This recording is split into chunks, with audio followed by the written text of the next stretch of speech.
오늘 소개해드릴 차량은 제네시스 G80 2018년형 3.3 후륜구동, 그러니까 이륜구동 차량입니다. 연비 테스트에 앞서 트립을 일단 제가 리셋을 시켜보겠습니다. 리셋을 했고요. 자, 출발을 해서 이 차량은 드라이브 와이즈라는 옵션이 추가로 장착된 차량입니다. 250만원 정도 신차 출고 시에 선택하게 되면 250만원 정도의 금액을 지불해야 이 옵션을 넣을 수 있는 드라이브 와이즈 옵션이 적용이 되어 있습니다. 마찬가지로 70km의 속도를 맞춰서 어댑티브 크루즈 컨트롤을 활성화시켜서 연비 테스트를 해보겠습니다. 크루즈 세팅 완료했고요. 거리는 차간 거리는 지금 보자 3칸 정도로 이렇게 맞춰서 진행을 해보겠습니다.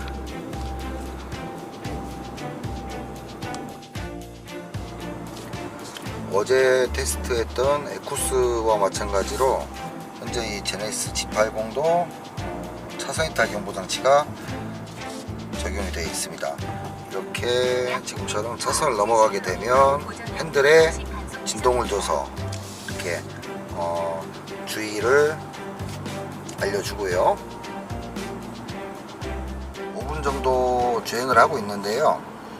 평균 연비가 12km 후반에서 13km 초반 정도를 지금 왔다 갔다 하고 이렇게 수치를 보여주고 있습니다. 이 G80 역시도 후측방 경고가 적용이 되어 있어서 사각지대 차량을 감지를 하게 되면 이렇게 황색 불로 위험 신호를 알려주게 되어 있습니다. 엔진 스펙은 V6 3.3L 직분사 엔진이 채용이 되었고요. 285마력의 출력을 가지고 있습니다. 이 G80 같은 경우에는 이륜구동과 사륜구동으로, 이륜구동 또는 H트랙으로 두 가지로 나뉘는데 현재 차량은 이륜구동이고요. 연비면에서는 아무래도 사륜 대비 이륜구동이 이점이 많습니다. G80 차량을 보시러 오시는 저 손님들 대부분이 이륜구동과 사륜구동을 어떤 차를 해야 될지 이렇게 많이 궁금해 하십니다. 제 입장에서 바라봤을 때는 사륜구동보다는 후륜구동 모델을 추천드리고 싶고요. 연비에서도 물론 이점이 있고 차후에 수리비라는 부분에서도 사륜 대비 이륜구동이 훨씬 나은 모습을 보여주기 때문에 굳이 이 강원도와 같은 눈이 많은 이렇게 폭설이 내리는 곳이 아니라면 G80 차량을 구입하실 때는 되도록 이륜구동을 추천드립니다. 이 G80 역시도 상당히 정숙한 이런 어떤 방음 대책이라든지 정말 상당히 잘 되어 있습니다. 노면 소음도 상당히 억제되어 있는 느낌이고, 이전 모델의 제네시스 대비 확실히 차체 시시 강성에서 많은 변화가 있기 때문에 현재 이 G80 차량의 주행 느낌은 상당히 안정적인 느낌을 받을 수가 있습니다. 평균 연비는 14km대로 계속 유지가 되고 있습니다. 어제 이 같은 구간에 테스트를 했었던 에쿠스하고 비교를 하더라도 월등히 나은 이런 연비는 아닌 것 같고요.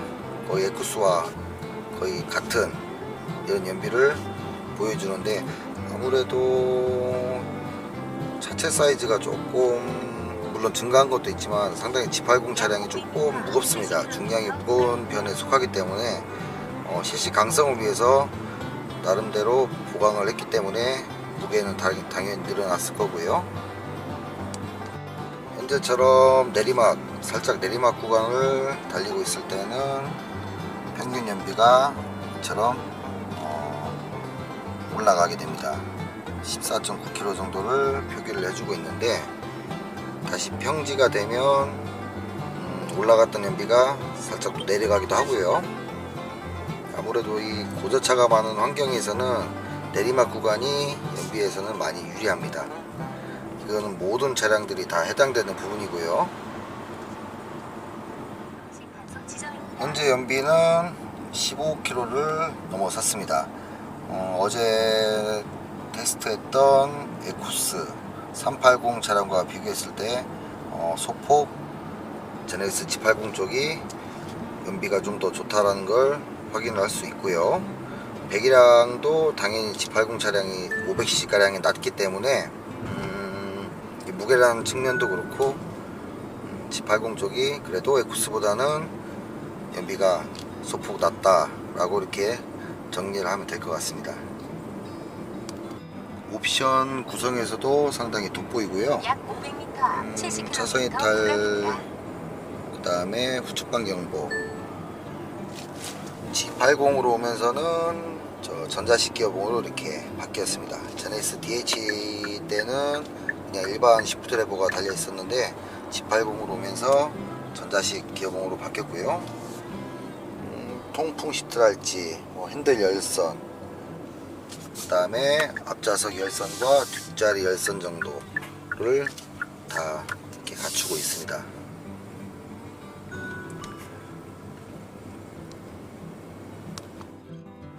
사실 이 차 같은 경우에는 거의 신차급에 가까운 차량이기 때문에 보증기간도 상당히 많이 남아 있습니다. 주행거리도 22,000km대를 주행 중에 있고요.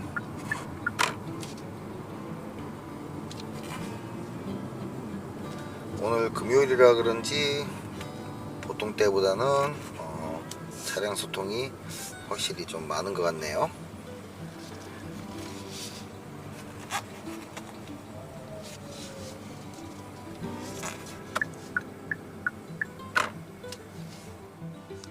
그 밖에 스마트폰 무선 충전 시스템, 후방 카메라 역시 당연히 적용이 되어 있고요. 후진을 넣으면 사이드 미러가 아래로 비춰줍니다. 후진 연동 아웃사이드 미러가 또 장착이 되어 있고요. 드라이브를 이렇게 놓으면 다시 원위치로 사이드 미러가 올라가는 것을 보실 수가 있습니다. V6 엔진다운 이 정숙성, 그리고 부드러움, 대형 세단이 갖추어야 할 여러가지 요소들을 잘 담아내고 있는 제네시스 G80입니다. 날씨가 상당히 덥기 때문에 어제 에쿠스도 그렇고 현재 차량도 에어컨을 가동한 상태에서 테스트를 하고 있습니다. 만약 에어컨을 오프 상태에서 연비 테스트를 했다라면 지금보다 조금 더 좋은 연비를 분명히 보여줬을 것이라 이렇게 생각이 됩니다.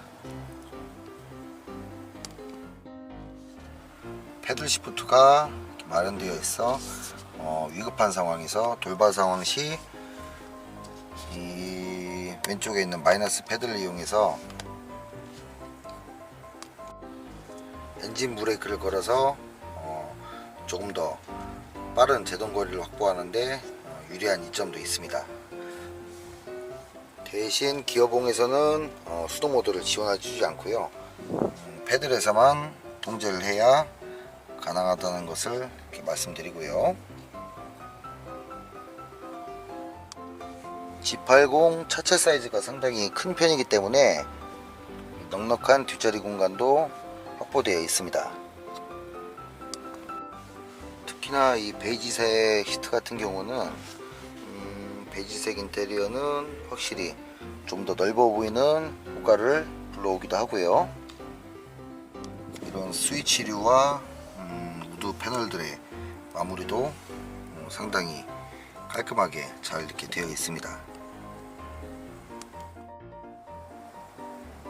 또 블루링크가 적용이 되어 있어 스마트폰으로 어디서든 서울에 있든 부산에 있든 스마트폰으로 시동을 걸 수가 있고요. 그 다음에 겨울철에는 히터를, 여름철에는 에어컨을 미리 틀어 놓을 수도 있습니다. 에쿠스도 그렇고 이 제네시스도 오토홀드 기능이 있어서 이렇게 버튼을 누르게 되면 지금처럼 이런 신호 대기 구간에서 브레이크에서 발을 떼고 있어도 차가 앞으로 밀려나가지가 않습니다. 해제를 시키려면 신호가 떨어지고 나서 악셀을 한번 가볍게 밟아주게 되면 자동으로 해제가 되고요. 상당히 차가 많이 밀리는 구간에서는 상당히 유용한 이런 옵션이라 할 수 있겠습니다. 드라이브 모드가 이렇게 마련되어 있는데 한번 눌러볼까요? 누를 때마다 계기판이 이렇게 바뀝니다. 현재는 에코 모드로 지금 되어 있고요.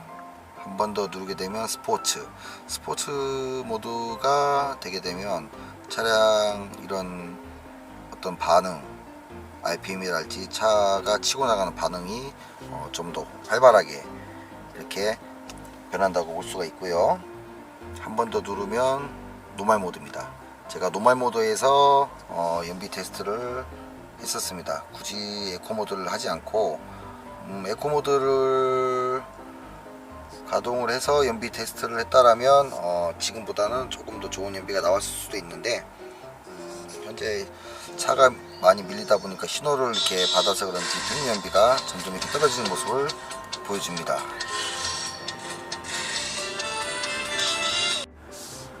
평균적으로 70km 정속 주행을 했을 때 제네시스 G80 3.3 이륜구동 차량이 보여주는 연비는 대략 15km대라고 이렇게 보시면 될 것 같고요.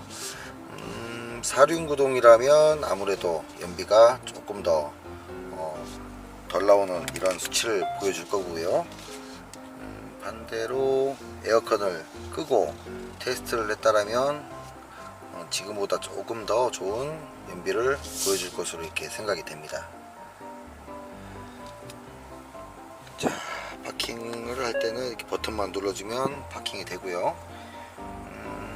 제네시스 G80 3.3 이륜구동 연비 테스트를 여기서 마치겠습니다. 감사합니다.